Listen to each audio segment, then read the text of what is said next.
लोग कैसे हैं आप सभी लोग। आशा करता हूँ अच्छे होंगे। धर्म स्टडी आई क्लास में आपका स्वागत है। तो चैनल को लाइक करने के लिए लाइक सब्सक्राइब करें और दोस्तों को अधिक से अधिक शेयर कर दीजिए। दोस्तों, हम लोगों ने कल बात की थी तो महत्वपूर्ण से भारत रत्न के बारे में बताया था आपको। और भारत में एक अपराध रिपोर्ट जारी की है कि किस राज्य में कितना अपराध हुआ है महिलाओं पर। और इसके बाद हरित क्रांति और भारत रत्न में जो भी एम एस स्वामीनाथन को मिला था भारत रत्न, उसके बारे में बताया था। और वित्त आयोग के बारे में बताया था। एक योजना के बारे में बताया था, पीएम जनमन योजना, जो आदिवासियों के कल्याण के लिए शुरू हुई है। तो पहले उनका रिवीजन करें, उसके बाद नए महत्वपूर्ण प्रश्नों पर चर्चा करेंगे। ठीक। तो भारत रत्न हमने बताया था कि अभी तक कितने लोगों को मिल चुका है, 48 लोगों को मिल चुका है। लेकिन 5 लोगों को 2024 में मिलने की घोषणा या देने की घोषणा की गई है। तो 2024 में 5 व्यक्तियों को भारत रत्न देने की घोषणा, इसकी शुरुआत हमने बताया था 2 जनवरी 2 जनवरी 1954 को हुई थी।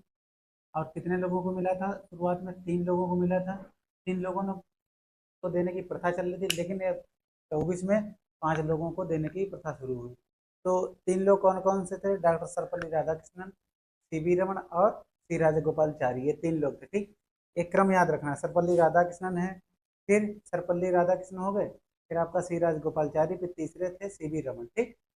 तो अब बात करें 2024 में प्रदान किए जाने के लिए जो भारत रत्न की घोषणा हुई है, उसमें 49वें नंबर के कौन है? कर्पूरी ठाकुर हैं। ये बिहार के 2 बार मुख्यमंत्री रह चुके हैं। कहाँ के? बिहार के, याद रखना। 49वें नंबर का किसे मिलेगा? कर्पूरी ठाकुर को। लाल कृष्ण आडवाणी जो है 50वें नंबर का, इन्हें भारत रत्न दिया जाएगा। और इनकी पुस्तक है द पीपल बेटरेड। क्या नाम है? द पीपल बेटरेड इनकी पुस्तक है। और एक आत्मकथा है इनकी, माई कंट्री माई लाइफ, याद रखना। माई कंट्री माई लाइफ किसकी है? लाल कृष्ण आडवाणी की। ठीक। अब 51 नंबर का मिला जो किसानों को मसीहा कहे जाते हैं, चौधरी चरण सिंह को, जो उत्तर प्रदेश के 5वें मुख्यमंत्री रहे। और उन्हें भारत के 5वें प्रधानमंत्री बनने का सौभाग्य भी प्राप्त हुआ। इनकी जो वो है समाधि स्थल है, वो किसान घाट है। कौन है? किसान घाट किसकी? चौधरी चरण सिंह की। अब चौथा मिला है 52 नंबर का। तो 49 हुए कर्पूरी ठाकुर, 50 लाल कृष्ण आडवाणी, चौधरी चरण सिंह 51, पीवी नरसिम्हा राव को 52 नंबर का, जिसे 52 नंबर को भारत रत्न ने दिया गया है पीवी नरसिम्हा राव को। और ये आंध्र प्रदेश के चौथे सीएम रहे और भारत के 9वें क्रम के प्रधानमंत्री। अच्छा, इसमें मोदी जी किस क्रम के हैं? 15वें नंबर के प्रधानमंत्री, याद रखें। इस व्यक्ति की अगर बात करें तो 15वें व्यक्ति हैं। ठीक। फिर इनकी एक आत्मकथा इंपॉर्टेंट है, बहुत बार पूछी जा चुकी है, पीवी नरसिम्हा राव की, द इनसाइडर। क्या है? The insider. ठीक। अब अंतिम है 53 नंबर का, एम एस स्वामीनाथन। कौन है? M S Swaminathan. इन्हें भारत में हरित क्रांति का जनक कहते हैं, विश्व में हरित क्रांति का जनक नारायण बोरलाग को कहते हैं। तो इन्हें एम एस स्वामीनाथन को बहुत सारे पुरस्कारों से नवाजा गया, जैसे 1961 में एस एस भटनागर पुरस्कार दिया गया, 1967 में पद्मश्री, 1989 में पद्म विभूषण, 1972 में पद्म भूषण, 1999 में इंदिरा गांधी पुरस्कार दिया गया। तो इन पुरस्कारों से इनको सम्मानित किया गया। अब बात करते हैं 16वां वित्त आयोग, क्योंकि अभी तक 15वें वित्त आयोग की सिफारिशें चल रही हैं। और कब तक चलेंगी 15वें वित्त आयोग की? 2025-26 तक। ठीक। तो 16वें वित्त आयोग का अनुच्छेद अनुच्छेद की बात करें, वित्त आयोग किसमें है? वित्त आयोग का गठन है 280 में। लेकिन जो इसके मंजूरी देता है तो राष्ट्रपति देता है। 280 के क्लास 1 में राष्ट्रपति वित्त आयोग के गठन को मंजूरी देता है। ठीक। इसके वर्तमान अध्यक्ष कौन है? अरविंद पनगड़िया, 16वें वित्त आयोग के। याद रखना, जो नीति आयोग के प्रथम उपाध्यक्ष थे, नीति आयोग के जो प्रथम उपाध्यक्ष थे। ठीक। अब बात करें सचिव कौन है? सचिव से याद रखना ऋत्विक रंजन पांडे हैं। कौन? ऋत्विक रंजन पांडे। और सदस्य कौन कौन? अभी तक सदस्य नहीं पूछा गया, लेकिन सदस्य की देखना, अजय नारायण झा है नंबर 1, दूसरा सौम्या कांति घोष 2, और एनी मैथ्यू 3, मनोज पांडा 4। 4 सदस्य हैं, एक सचिव है और एक इसके अध्यक्ष हैं। ठीक। अब बात करते हैं मुख्य कार्य इसका क्या होता है वित्त आयोग का। केंद्र और राज्य सरकारों के बीच वित्तीय स्थिति का मूल्यांकन करना। केंद्र सरकार और राज्य सरकारों के बीच जो वित्त से संबंधित कार्य है, वो उसका काम कर 16वें वित्त आयोग का है, मतलब वित्त आयोग का काम होता है। जैसे करों का बंटवारा भी इसी का काम है। ठीक। फिर 15वां वित्त आयोग कब से कब तक रहा? एनके सिंह 15वें वित्त आयोग के अध्यक्ष रहे, ये 2020-21 से 25-26 से। अच्छा, 14वें वित्त आयोग के कौन थे? 14वें की याद रखना, 14वें भी इंपॉर्टेंट है। विजय केलकर तो नहीं थे 14वें वित्त आयोग के, याद रखना। अब 16वें के कौन है? 16वें की जो सिफारिशें लागू होंगी 1 अप्रैल 2026 से। और 2026-27 से लेकर 30-31 तक 16वां वित्त आयोग चलेगा। ठीक। अब भारत में एक आपराधिक रिपोर्ट जारी की गई है, NCRB data. NCRB national crime report bureau, इसकी स्थापना 1986 में हुई थी और गृह मंत्रालय के अधीन रहकर अपनी रिपोर्ट जारी करती है। ठीक, अब बात करते हैं भारत में अपराध रिपोर्ट 2022 जारी की गई है। इसमें दिल्ली देश में महिलाओं को सर्वाधिक अपराध करने में शीर्ष पर है। कौन? दिल्ली। ठीक, अगर उत्तर प्रदेश, अगर राज्यों की बात, एक केंद्र शासित प्रदेश हो गया, राज्यों में बात करें तो उत्तर प्रदेश महिला के अपराधों की संख्या में भी शीर्ष पर है।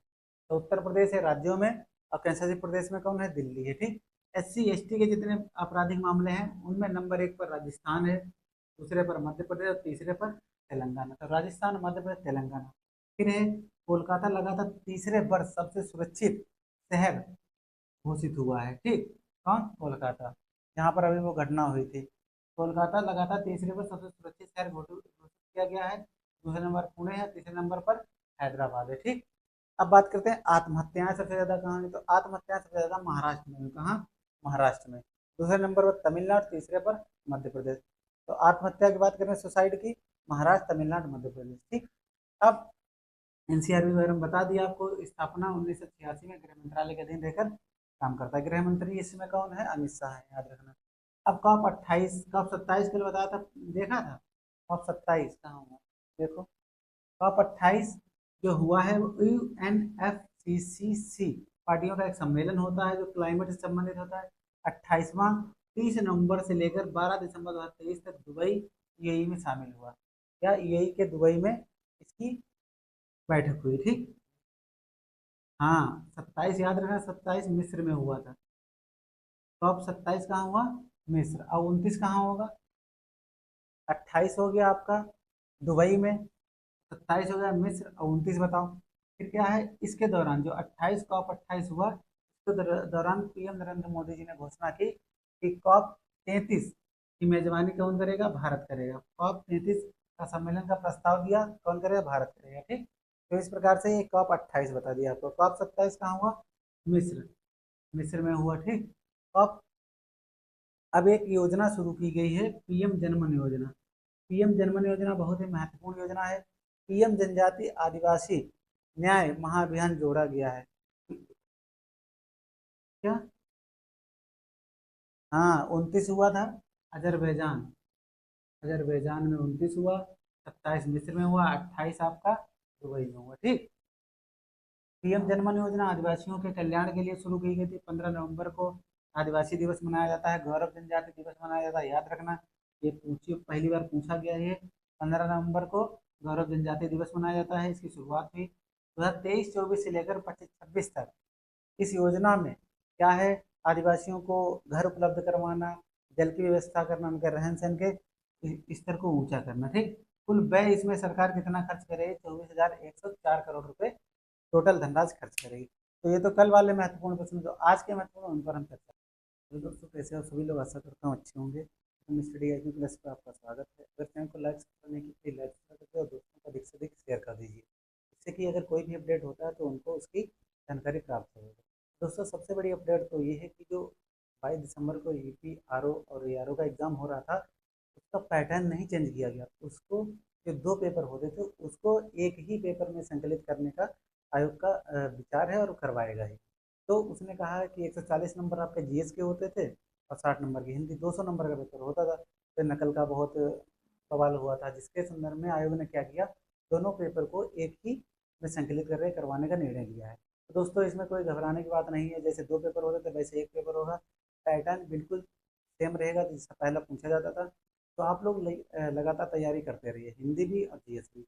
उससे पहले आपका जो यूपीपीसी चल रहा था उसको पोस्टपोन होने की खबर चल रही थी, लेकिन पोस्टपोन नहीं होगा। अगर पोस्टपोन होगा तो बहुत बड़ी समस्या आयोग के लिए खड़ी हो जाएगी, क्योंकि लगातार एग्जाम फिर हैं वो करवा नहीं पाएगा। दोस्तों इसी के लिए हम लोग जो तैयारी कर रहे हैं, तो करंट अफेयर के ये महत्वपूर्ण होती है, कोई भी एग्जाम हो तो उसी हम लोग तैयारी कर रहे हैं। तो आज के जो महत्वपूर्ण प्रश्न हैं हम उन पर चर्चा करेंगे। ठीक, और आपको हम संडे संडे को लाइव आया करेंगे और आपको बताएंगे कि यूपी की कट ऑफ क्या है, या कोई भी अपडेट होता है आयोग से संबंधित या भर्ती बोर्ड से संबंधित, के संदर्भ में हम आपको पूर्ण जानकारी दिया करेंगे। ठीक है, तो दोस्तों नारी शक्ति बंधन अधिनियम 2023 पारित किया गया, याद रखना। कौन सा? नारी शक्ति बंधन अधिनियम 2023। यह 106वां, किस नंबर का? 106वां संवैधानिक संशोधन अधिनियम है। ठीक, संवैधानिक संशोधन अधिनियम है। लेकिन अगर बिल की बात करेगा तो बिल अभी तक 128 लाए गए हैं, लेकिन अधिनियम कितने बने हैं संवैधानिक संशोधन अधिनियम? 106 नंबर का बना। 106वां कौन सा है? नारी शक्ति बंधन अधिनियम। 101 की बात करो जीएसटी है आपका। ठीक, 102 की अगर बात करोगे तो आपका EWS है। ठीक, ऐसे याद रखना 102 103 ये महत्वपूर्ण है जो अंतिम के हैं। ठीक, फिर इसका उद्देश्य क्या है? जो नारी शक्ति बंधन अधिनियम पारित किया गया, इसका उद्देश्य लोकसभा और राज्य विधानसभा तथा दिल्ली विधानसभा में महिलाओं को 33% आरक्षण देने का इसका उद्देश्य है। ठीक, दिल्ली की विधानसभा में और लोकसभा में और राज्य विधानसभाएं, जितनी राज्यों में राज्य विधानसभाएं हैं उनमें 33% आरक्षण देने की घोषणा है, या इसका इसमें उल्लेख किया गया। मौजूदा में क्या है? मौजूदा में सिर्फ SC और ST को आरक्षण के भीतर यह 1/3 आरक्षण लागू है। मौजूदा में SC ST आरक्षण के लिए ये 33% आरक्षण लागू है। ठीक, अब बात करते हैं आरक्षण। यह आरक्षण 15 वर्षों तक रहेगा। कितने वर्षों तक? 15 वर्षों तक रहेगा। उसके बाद संविधान में संशोधन संसद करेगी। ठीक, फिर आर्टिकल 330A में और 332A में संशोधन किया जाएगा इसको सम्मिलित करने के लिए। ठीक, अब बात करते हैं, अगर राज्य विधानसभाओं की बात करोगे तो 170 की क्लास 3 और 82 में संशोधन करना पड़ेगा आरक्षण देने के लिए। ठीक, फिर क्या है? लोकसभा में अभी क्या हुआ, जो ये बिल पास हुआ इसके विरोध में सिर्फ 2 सांसदों ने विरोध किया। कितने? 2 सांसदों ने विरोध किया। अब वो AIMIM के ओवैसी की पार्टी है, उसके सांसद 2 थे, उन्होंने विरोध किया। समर्थन में 454 सांसदों ने इसका समर्थन किया, याद रखना। अब तो ये समझ गए। अब बात करते हैं दिल्ली में G20 दिल्ली घोषणा पत्र हुआ। अच्छा है, G20 की स्थापना पूछी जाती है, याद रखना 1999 से इसकी स्थापना हुई थी। किससे? 1999 से। ठीक, अब बात करेंगे कि महिला सशक्तिकरण पर कार्य समूह का निर्णय। इसका पहला उद्देश्य क्या है? इसमें बात की गई महिला सशक्तिकरण पर कार्य समूह के संदर्भ में बात की गई। ठीक, फिर है ग्लोबल डिजिटल डिजिटल पब्लिक, जो डिजिटल है उसके कार्यक्रम को बढ़ावा देना, डिजिटल पब्लिक इंफ्रास्ट्रक्चर की स्थापना करना इसका उद्देश्य है। और 2030 तक 3 गुना नवीनीकरण ऊर्जा क्षमता बढ़ाने का उद्देश्य है। ठीक, अब G20 था, अब हो गया G20 1। अब क्या हो गया? G20 1, क्योंकि इसमें अफ्रीकी संघ को सम्मिलित कर लिया गया। ठीक, तो ये नारी शक्ति बंधन अधिनियम क्या है? 106वां संवैधानिक संशोधन अधिनियम लाया गया। लेकिन ये बिल किस नंबर का था? 128वां था। ठीक, 101 किससे संबंधित है? GST। 102 किससे संबंधित है? 103, हाँ, आर्थिक रूप से पिछड़े OBC है 103। 104 ये है EWS, याद रखना। ठीक, फिर इसमें क्या उद्देश्य इसका था? इसका उद्देश्य क्या? लोकसभा राज्य विधानसभाओं में महिलाओं को 33% आरक्षण की व्यवस्था करना। फिर है मौजूदा में SC ST के लिए यह प्रावधान लागू था। फिर आरक्षण 15 वर्षों तक लागू रहेगा और अनुच्छेद 330A में और 332A में संशोधन करना पड़ेगा ये लागू करने के लिए। और राज्य विधानसभा में 170 3 और 82 में संशोधन करना पड़ेगा। लोकसभा में 2 सांसदों ने इसका विरोध किया, वो AIMIM के सांसद थे OBC के। समर्थन 454 लोगों ने किया, सांसदों ने। अब बात करते हैं कि G20 की स्थापना कब हुई थी? 1999 में, जब एशियाई संकट उत्पन्न हुआ था, जब G20 की स्थापना हुई थी। तो महिला सशक्तिकरण पर कार्य समूह का निर्माण करना इसका उद्देश्य है। ग्लोबल डिजिटल पब्लिक इंफ्रास्ट्रक्चर की स्थापना करना। 2030 तक 3 गुना नवीनीकरण ऊर्जा का क्षमता बढ़ाना। और G20 अब G20 1 हो गया, अफ्रीकी संघ इसमें सम्मिलित हो गया। अफ्रीकी संघ के कितने देश शामिल हुए? पूछा गया था, याद रखना। PM पर विश्वकर्मा योजना की शुरुआत की गई। यह प्रधानमंत्री नरेंद्र मोदी जी के जन्म दिवस पर PM विश्वकर्मा योजना की शुरुआत हुई है। 17 सितंबर को PM विश्वकर्मा जयंती के अवसर पर पारंपरिक शिल्प एवं कौशल के लोग, जो पारंपरिक शिल्प एवं कौशल में लगे लोग हैं या जो श्रमिक हैं, उनको सरकारी सहायता प्रदान करना। उनको सरकारी सहायता प्रदान करना किसके आधार पर? PM विश्वकर्मा योजना के थे। ठीक, इसकी अवधि क्या है? PM विश्वकर्मा 2023-24 से लेकर 27-28 तक। ठीक, अब 2024-25 का जो बजट पेश हुआ उसमें इसके लिए 4824 करोड़ 4824 करोड़ रुपए की धनराशि को इसमें खर्च करने का प्रावधान किया गया। ठीक, अब बात करते हैं कंपनियों की श्रेणी। कंपनियां कितने प्रकार की होती हैं? 3 प्रकार की। कौन कौन सी? मिनी रत्न, महारत्न और नवरत्न, याद रखना। तो नवरत्न वर्तमान में कितनी है? अभी 3 कंपनियां शामिल हैं, याद रखना। तो 13वीं महारत्न कंपनी कौन बनेगी? OIL। OIL की फुल फॉर्म क्या है? Oil India limited. Oil India limited, ठीक। अच्छा, ये महारत्न कौन किस नंबर की बनी है? 13वीं। महारत्न कंपनी कितनी हो गई? 13वीं। अब देखिए इसका जो एक मानक होता है उसका क्या टर्नओवर जो होता है, 25 करोड़ जिस कंपनी का टर्नओवर होगा उसको महारत्न का दर्जा दे दिया जाएगा। 25,000 करोड़ का टर्नओवर होगा सालाना में, ठीक। फिर अगस्त 2024 तक नवरत्न कंपनियों की संख्या 21 है। कितनी? 21, लेकिन 3 अभी और बढ़ गई, ठीक। तो अगस्त 2024 तक 21 नवरत्न कंपनियां हैं। और 21वीं कौन सी बनी है? मझगांव डाक लिमिटेड यार्ड लिमिटेड 21वीं। और 20वीं बनी थी एडा। कौन सी बनी थी? एडा, याद रखना। अब भारत का नया संसद भवन की स्थापना और इसका उद्घाटन कब हुआ, इससे बहुत प्रश्न पूछा गया, ठीक। इससे एक बार उरी अटैक हुआ था, सर्जिकल स्ट्राइक, उसके बारे में पूछा गया था। तो भारत का नया संसद भवन का क्या नाम है? नाम है पूछ लेगा पहले। संसद भवन का नया नाम क्या है? संविधान सदन है, याद रखना, ठीक। नया नाम क्या है इसका? संविधान सदन, याद रखना, ठीक। पीएम श्री नरेंद्र मोदी जी द्वारा 28 मई 2023 को इसका क्या किया गया? उद्घाटन किया गया, ठीक।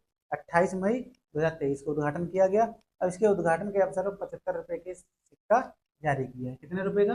75 रुपए सिक्का जारी किया गया।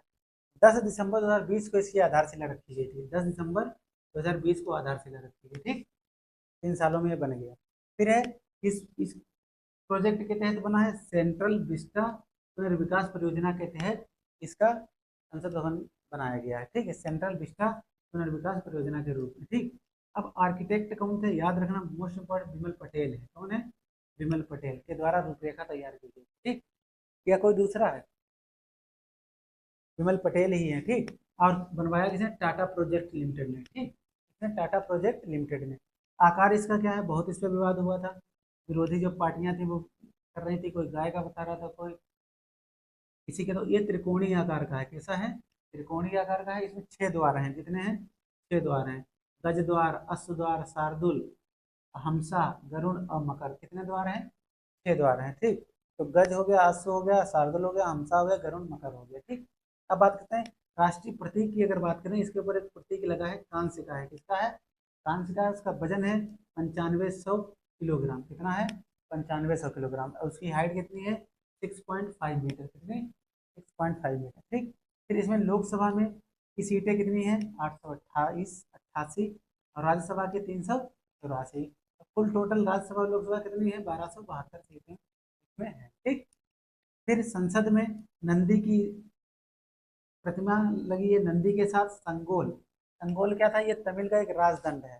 संगोल को राजदंड कहते हैं। यह सत्ता हस्तांतरण का की पहचान रहा है। कौन? संगोल। जो संगोल है उसके ऊपर नंदी की वो लगी हुई है, ठीक। फिर 5 फुट लंबा है ये संगोल, और ऊपर नंदी बैल बैठे हैं इस पर, ठीक। लोकसभा में आंतरिक हिस्सा मोर के आधार पर बना है। लोकसभा का जो हिस्सा बना है संसद में, वो आंतरिक हिस्सा मोर का है।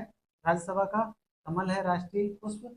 और राष्ट्रीय वृक्ष बरगद भी इसमें लगा हुआ है, इसके जो परिसर है, ठीक। तो फिर से देखिए कि G20 दिल्ली घोषणा स्थापना इसकी 1999 हुई थी। G20 बन हो गया, अफ्रीकी संघ इसमें शामिल हो गया। और पीएम विश्वकर्मा योजना की शुरुआत 17 सितंबर विश्वकर्मा की जयंती के अवसर पर हुई। शिल्प एवं कौशल में लगे श्रमिकों को सरकारी सहायता प्रदान करने के लिए अवधि 2023-24 से लेकर 27-28 तक 2024-25 के बजट में इसको 4,824 करोड़ रुपए का उल्लेख किया गया है। कंपनियों की श्रेणियों की बात करें, 3 प्रकार की श्रेणियां, महारत्न, नवरत्न, मिनीरत्न। महारत्न 13वीं अभी बनी है, OIL, all India limited. 25,000 crore रुपए का जिस कंपनी का टर्नओवर होगा उसको महारत्न का दर्जा दे दिया जाएगा। अगस्त 2024 तक नवरत्न कंपनियां पहले 9 थी, वर्तमान में 21 हो गई है, ठीक। 21वीं मझगांव डाक लिमिटेड शिपयार्ड लिमिटेड बनी है, ठीक। 20वीं ईडा है। 20वीं कौन सी है? ईडा। यह किससे संबंधित है? रेलवे से, ठीक। अब बात करें भारत का नया संसद भवन, इसको संविधान सदन कहते हैं। पीएम मोदी ने 28 मई 2023 को इसका उद्घाटन किया। इसके अवसर पर 75 रुपए का सिक्का जारी किया। 10 दिसंबर 2020 को आधारशिला इसकी रखी थी। और सेंट्रल विस्टा प्रोजेक्ट के तहत इसका निर्माण हुआ। आर्किटेक्ट विमल पटेल हैं। टाटा प्रोजेक्ट द्वारा इसको बनवाया गया। आकार त्रिकोणीय है, 6 द्वार हैं, गज, अश्व, शार्दुल, हमसा, गरुड़, मकर, ठीक। राष्ट्रीय प्रतीक कांस्य, वजन इसका 9500 kg है, हाइट 6.5 मीटर है, लोकसभा में 888, राज्यसभा के 384 सीटें हैं, टोटल 1272 हैं। ठीक, संसद में नंदी के साथ संगोल स्थापित किया गया, जो सत्ता हस्तांतरण की पहचान है। 5 फीट लंबा, ऊपर नंदी वेल लगे हुए हैं एक संगोल के ऊपर। लोकसभा का आंतरिक हिस्सा मोर और कमल पर, और राष्ट्रीय इसके परिसर में राष्ट्रीय वृक्ष बरगद की स्थापना की गई है, लगाया गया। तो इस प्रकार से जो महत्वपूर्ण तथ्य है उन पर चर्चा की। मिलते हैं आप अगली वीडियो में, जब तक जय हिंद जय भारत।